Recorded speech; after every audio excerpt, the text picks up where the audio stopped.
Hello and welcome to this video talking about what to think about when you are choosing a wildlife camera, often known as a trail camera. Having created a channel with videos of the wildlife from my garden, I've been getting lots of questions from people about what is the best camera to use.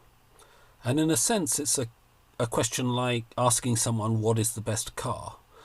You need to know what somebody is using it for. With a car, is it somebody just wanting to pop down the shops every week to do the supermarket shop, or is it someone commuting for 2 hours down the motorway every morning? And those factors dictate which car is the best in those circumstances. So just like that situation, what is the best camera for you depends on your circumstances. Now, I should say at the beginning, this is unsponsored. All of the items I'm referring to are purchased by myself. My focus is on video and primarily in my own garden rather than in wilder spaces. And my previous experience has really been with still photography. I've been a keen amateur photographer for a long time. So the questions about use of a camera. What is it you're thinking of taking pictures of or videos of? As I said, my focus is on video, and it might be you have a particular location in a garden that you know there is wildlife coming along to, and you want to take the best quality video or picture of the animals there. For example, you might have a feeding bowl or a water dish, a place where the animals congregate. If it's picture quality you're after, then you really need to look at the more expensive end. The picture quality does have a certain correlation with the price of the camera. But you might be on a limited budget, or it might be your concerns are less about the absolute quality that you get out of each image, but it's what is the image telling you. So, for example, in what I do in my garden is I have been very interested in understanding the behavior of certain animals, in particular hedgehogs and badgers. And so it's more useful to me to have an identifiable picture of a hedgehog, say, doing certain things, so doing certain behaviors, or video of a hedgehog moving between particular locations at a particular time that tell me something about the behavior. While it would be wonderful to have a number of the most expensive cameras to have the highest quality image, the image is less important in terms of its crispness and quality than the ability to get the image in the first place. So if you're after multiple cameras, especially on a budget, then you need to be looking at the cheaper end. But there are other benefits of smaller cameras. For example, this lightweight unit is extremely good because it can be put in places where a heavier camera would be quite difficult to mount.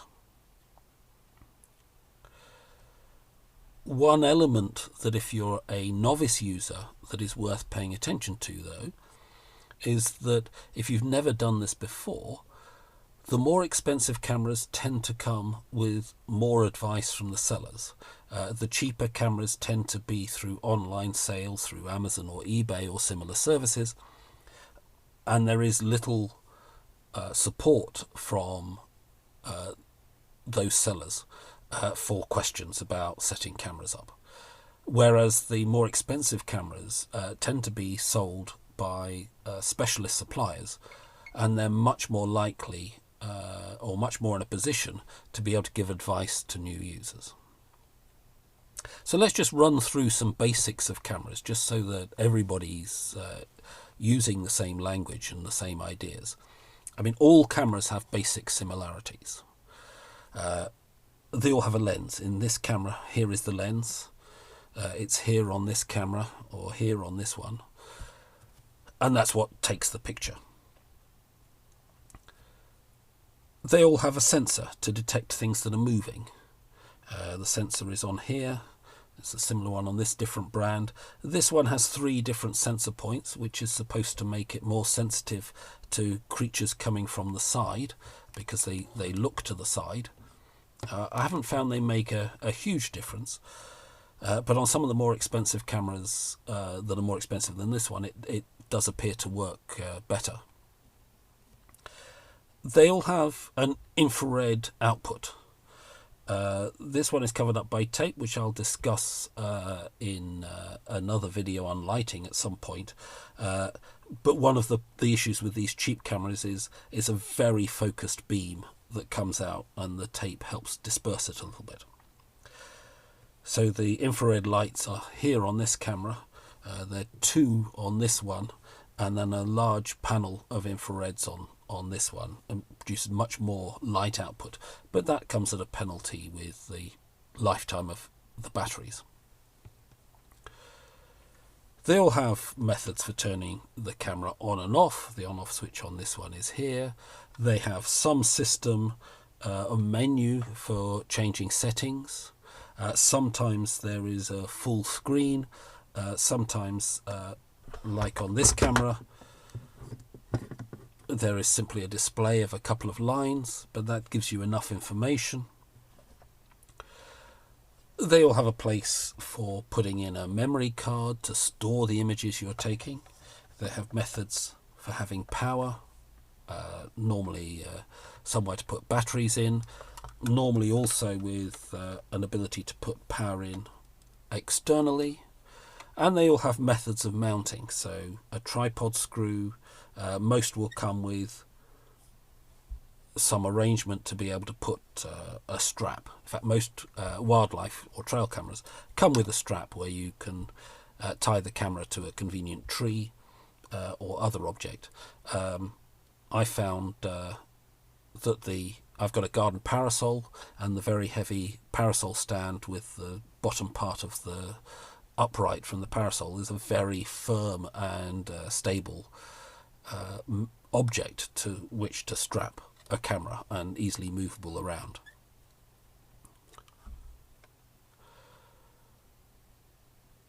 There's also on these cameras seals to prevent moisture getting in, and these are very important because moisture getting into a camera can be very damaging. One of the advantages of this camera, for example, is that not everything is opened up when you open up to get the SD card out or change the batteries. It does have a disadvantage, though. If you open the camera up in the rain to take out the SD card, if you're leaving it mounted, you can catch water here. So it's important to dry that off before then closing the camera back up again, because moisture can get back in, get into the camera in the first place. Now, when you're looking at the budget for a camera, you need to think about more than the camera itself. This type of camera is called a Campark T20. Cheapest price is about £30. It's also online at prices, say £40 as well. This Browning the basic Browning model is online for about 110 the last time I looked at it, and this is a Campark T45, which is is about £50 mark. But it's not just the price of the camera you've got to think about. As we noted, they all take images and they store them, so you need an SD card. Now, that's not a huge cost, but it's £10, £12, £15 for the right size of card. You also need batteries.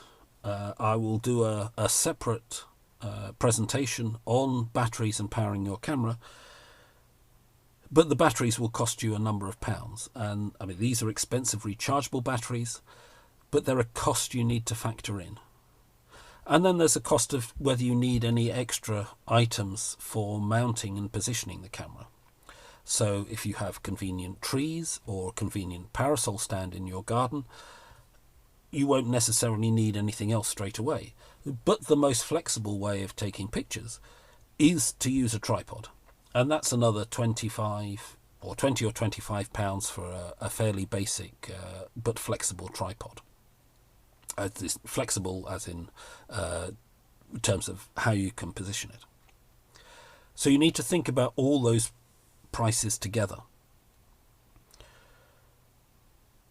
In terms of basic use, the menus on some of these cameras are not sophisticated, but they have a number of settings, and these can be frustrating if you've not been used to a camera before. So this Browning, for example, has a much more limited menu. It's much simpler to use, but it's less flexible if you're trying to do anything away from the ordinary. So for somebody with a fairly healthy budget, I think this sort of camera would be the one that I would suggest you think about. This sort of camera is often sold by specialist dealers, and many of them are quite happy to have a conversation about what your requirements are. If you're going for cameras for covering 2, 3, 4 points in your garden that you want to discover how the animals are coming in and out of your garden, how they behave in different parts of your garden, then unless you've got a very high budget, then you're probably looking at some of these cheaper and simpler cameras. Each situation has different possibilities, and so it's impossible to say what a simple answer is. But all of these cameras have performed well for me. I've got half a dozen of this model, simply because they can be placed in convenient locations around the garden and can be hidden away. So in conclusion, think about your uses. Think about what you want from the camera. Think about the overall cost, not just the cost of the camera. So one camera may seem more expensive by 30, 40, 50 pounds, but actually it may not be that much extra in terms of once you've put together the whole price of your package you're purchasing, the SD card, any kind of tripod, high quality rechargeable batteries. You may find that by the time you've added all that up, the cost of the slightly more expensive camera doesn't seem as much more expensive. And then when you have it, you need to take care of it. A lot of these cheaper cameras people seem to have difficulties with. A number of people I know have had difficulties. It does seem that it's small amounts of moisture getting into the camera has been a critical issue in many cases. So they do need to be taken care of, and these do feel flimsier than the more expensive cameras. They're made of thinner plastic, and that's part of the reason they're able to produce them at a lower cost. So you get what you pay for, and you need to be conscious of that. So thank you very much for listening. I will try and do some more videos if this one is successful. The next one will almost certainly be one about powering a wildlife camera, because I've had a number of questions on that. I will think about doing one on positioning and mounting a camera, one on lighting issues, and perhaps one on getting into a routine, the challenges of moisture, the challenges of keeping cameras maintained. Whether I'll do individual reviews of the types of cameras I use, or whether it's easier to do a longer review of the comparisons between the type of camera, I'm not sure. And if you think one or other approach is better, please feel free to make a comment in the comments section below the video. It would be interesting to know what people think. And at the end of these videos, people will often say, please like the video and subscribe to the channel. I would be very appreciative if you thought this video was useful to you, that you did like it. The more I'm understanding about how these digital systems work, It does seem that the likes are used very much by the search engines to work out whether a video was useful to the people who viewed it. And so if you thought this video was useful, I would appreciate it if you liked it. It would make it easier for other people to find them, and that makes it easier to get out useful knowledge. Wildlife cameras are fascinating.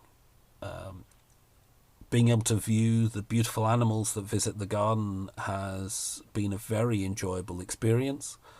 I would like to encourage other people to do it, but a lot of people are nervous about it. They're not sure what camera to buy, or perhaps they buy a camera and then they find it quite difficult to get the camera producing useful results. And so if you're having any problems, I would be happy to think about doing another video that may help with particular problems. But having videos that people find useful being liked makes it easier for other people to find them. So thank you for watching. It has been interesting to think about what are the questions I was thinking of myself when I was first buying a camera. I hope this has been useful, and I hope you view the other videos I shall make of this, and please do look at the wildlife clips, not just on my site but on other sites. If you're thinking of the best way of using a wildlife camera yourself, you can read many articles and watch many videos of people talking about how they've taken their wildlife clips. But actually, one of the best ways to learn is just to look at the wildlife clips other people have taken, see how they've positioned their cameras, see how they've framed the shots as far as they can do with cameras that are left out at night. I'm still learning. I'm still finding it fascinating understanding the behaviour of the animals in my garden. And I hope you do too. So thank you for watching. And I hope you find this video and other videos useful. Thank you.